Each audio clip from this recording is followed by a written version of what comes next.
mas aí a gente tá com tempo, né? De sobra.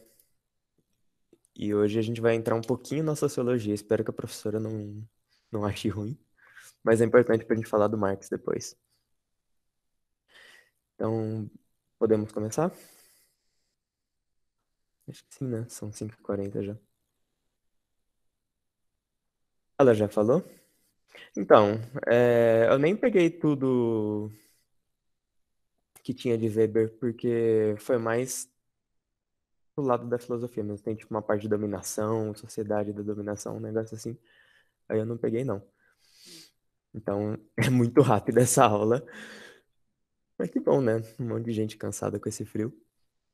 Mas então, o Weber, ele nasceu na Alemanha, né? Com essa cara de bravo dele. Entre o século XIX e XX, ele viveu já na Primeira Guerra. Inclusive, ele foi diretor de um hospital durante a guerra, né? Então, ele participou ativamente também da política. E ele vive já num contexto de capitalismo, né? Diferente dos anteriores que a gente viu. Que a gente viu ali no começo, Renascimento comercial, o mercantilismo, daí depois o liberalismo e agora a gente vê do capitalismo. E aí ele é um crítico, né, do sistema econômico e diferente do Marx, ele não era a favor da destruição do capitalismo. E o contexto é que a Alemanha vivia num período muito grande de industrialização, de guerra e também de racionalismo, né? Tipo, eles achavam que só a razão importava. Aí tem as diferenças dele e do Durkheim. O Durkheim vocês devem ter visto também, né? Em sociologia. Mas o Durkheim falava que era preciso ser imparcial, né? E tratar a sociedade e pessoas como coisas. Tipo, manter uma distância para estudar ela sem nenhuma interferência sua.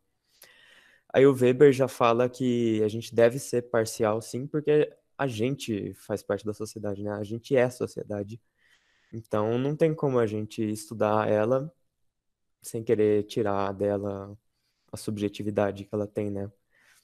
Tipo, uma sociedade é feita de várias pessoas que têm gostos diferentes, então não faria sentido a gente estudar ela de maneira imparcial.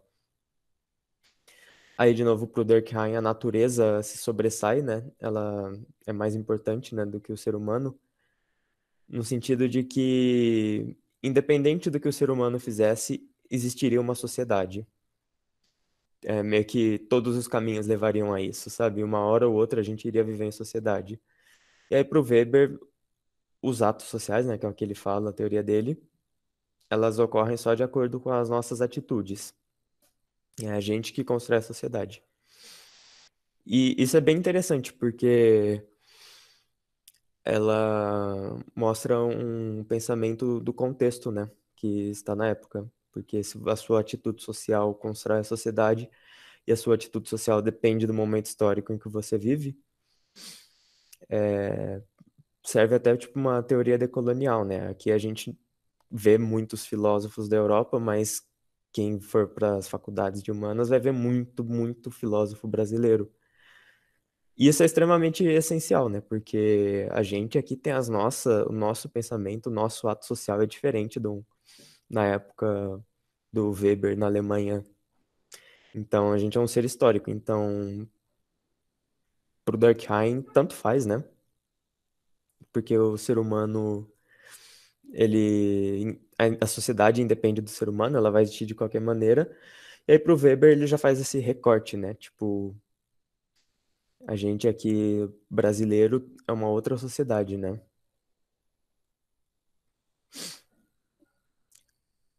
Aqui no slide anterior, diferente de Marx, não era a favor da destruição.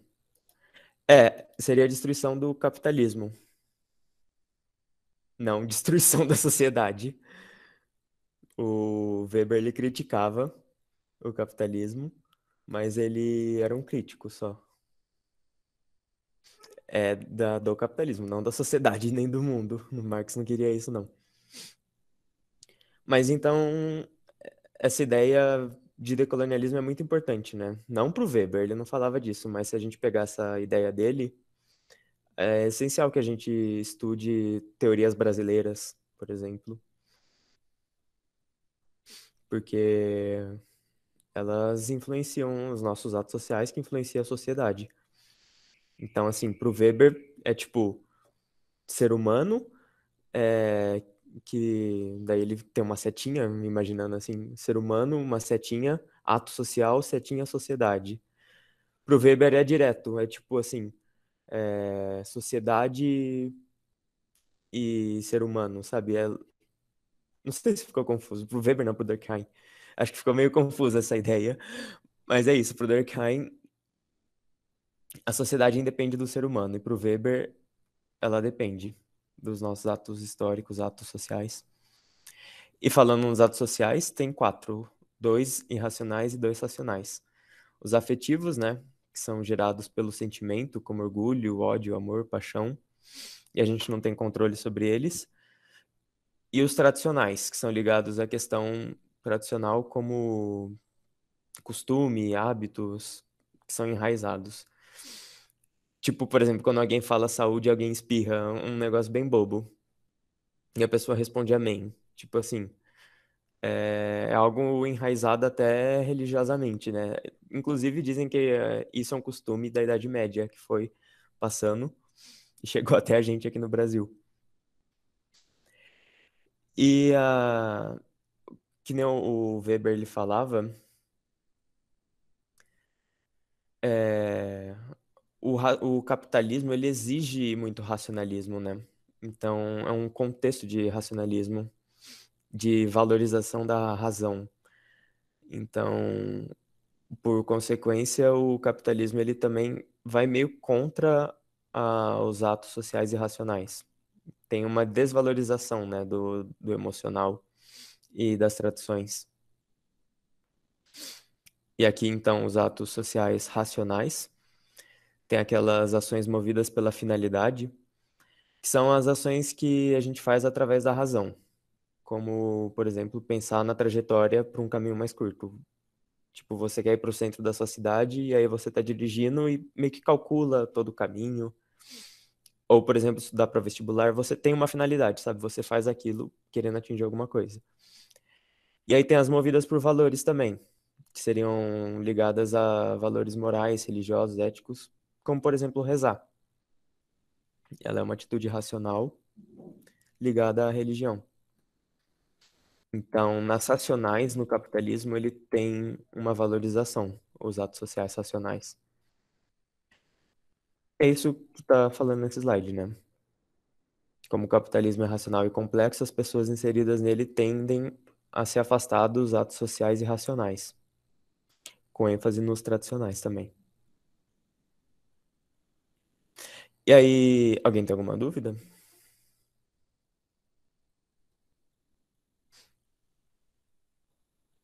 Acho que está sendo meio revisão, né?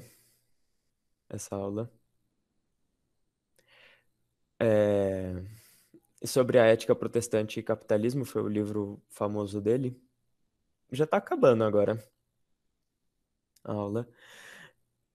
Ele fala que o capitalismo ele se desenvolveu nas sociedades protestantes calvinistas. E ele não é contra a destruição do capitalismo aqui, que nem o Victor tinha perguntado. Destruição do quê? É do capitalismo. O Weber não é contra, só o Marx. E os protestantes calvinistas, eles foram influenciados, né, pelo João Calvino, eu acho que era João, não lembro, que rompeu com a Igreja Católica porque ela condenava o lucro, né? Para ela era um pecado ter muito acúmulo. E aí o Calvino ele falou aquela ideia de que o ser humano se ele tivesse sucesso é porque ele era um predestinado de Deus, né? Tipo, ele foi um escolhido de Deus e Deus quis que ele se desse bem. Então, o lucro era muito valorizado no calvinismo, era uma religião que valorizava muito o trabalho e a produção. E se eu não me engano, foi bem inspirado também naquela ideia da roda da fortuna que a gente falou do Maquiavel. Seria tipo a deusa Fortuna, ela roda tipo uma roleta e daí cai ali em você e ela fala se vai ter lucro, se você vai ter uma vida boa, uma vida ruim. O calvinismo teve essa ideia também, mas ele seguia, né, uma religião católica, só que ele quebra com ela porque ela era contra o lucro. E numa época de avanço do capitalismo tão grande igual era, eles eram todos contra, obviamente. E aí pegou o calvinismo. E aí então o Weber ele fez um estudo mostrando que as sociedades que tinham o calvinismo desenvolveram o capitalismo mais feroz, né? Tipo, mais rápido. E aí, de novo, a sociedade capitalista é complexa e racional.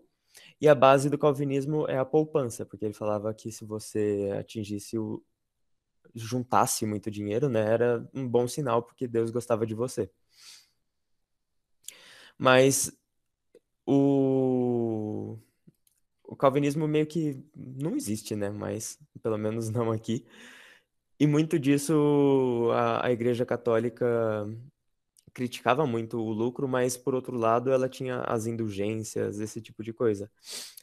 Porém, para o Weber, o catolicismo se aproximava muito mais da pobreza do que da riqueza, em ajudar os mais pobres.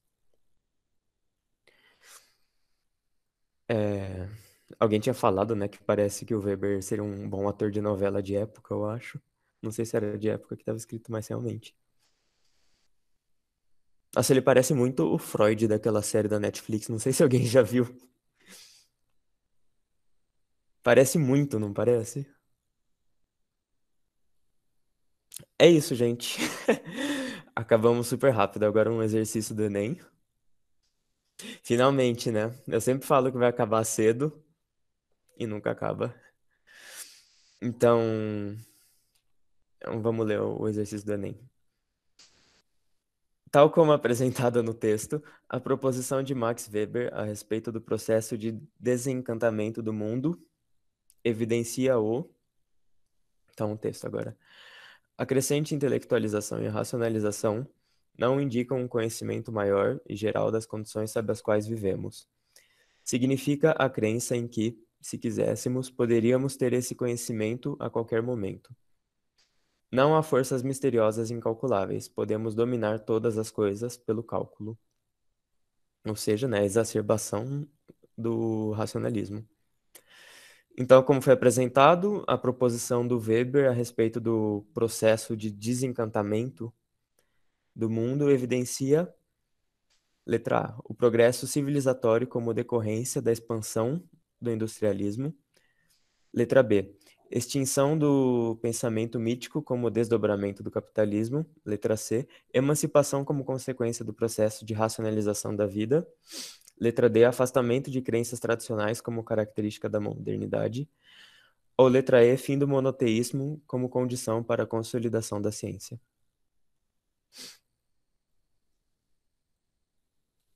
Vai chover, queria. Seria bom uma chuvinha para essa garganta seca. Então, vocês acham que é D também?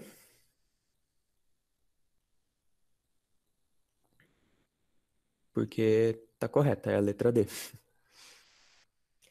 É, a letra A eu pensei que poderia ser ela também, né? Não sei se alguém mais ficou em dúvida.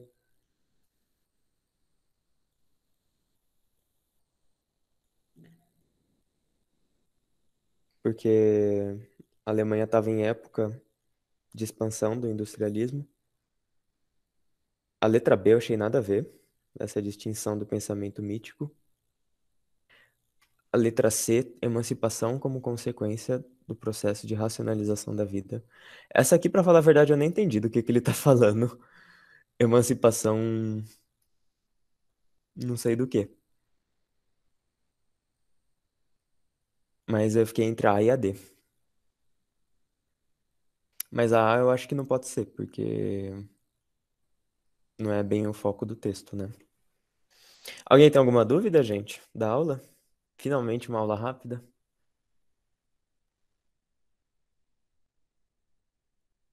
Então, eu fiquei nisso aí também. A aula não tem como não ser. Quer dizer, não tem como ser, porque não fala do progresso.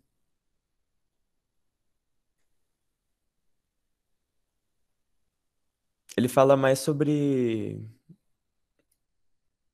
conhecimento, né? Tipo, abandonar forças misteriosas e adotar um conhecimento mais seguro.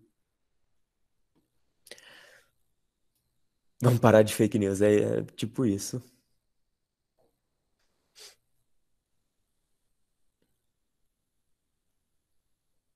Se bem que não é tanto uma fake news, né? É mais um negócio tradicional mesmo. Odiador do Jovem Místico. E. Peraí, eu vou parar de gravar porque a gente só tá falando merda. Alguém tem alguma dúvida antes pra colocar aqui? Eu vou interromper então.